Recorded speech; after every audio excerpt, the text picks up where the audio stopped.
This is called short side lighting. আপনার ক্যামেরার সাইডে যে ফেসের অংশটা থাকবে ওই অংশটা একটু ডার্ক থাকবে, অপোজিট অংশ যেটাকে ফার সাইড বলা হয় সেটা বেশি ব্রাইট থাকবে। সিনেমেটিক ভিডিও তৈরি করতে এই ধরনের লাইটিংয়ের কিন্তু জুড়ি নেই।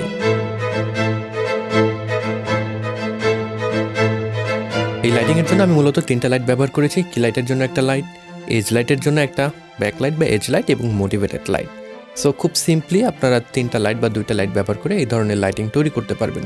তো কেন আপনারা এই ধরনের লাইটিং ব্যবহার করবেন? প্রথমত, আপনি যদি শর্ট সাইড লাইটিং ব্যবহার করেন, যেটা হয় ফেসের একটা অংশ যেটা ক্যামেরার দিক তাক করা রয়েছে সেটা একটু ডার্ক থাকে, এই কারণে ফেসটাকে কিন্তু তুলনামূলক স্লিম দেখা যায়। যেহেতু এটা খুবই মুডি একটা লাইট, এক পাশ অনেক ব্রাইট আর এক পাশ অনেক ডার্ক, সো এটা 3D ডেপথ তৈরি করতে সাহায্য করে এবং আপনার ভিজুয়াল স্টোরি টেলিংয়ে এটা কিন্তু দারুণ ভূমিকা রাখবে।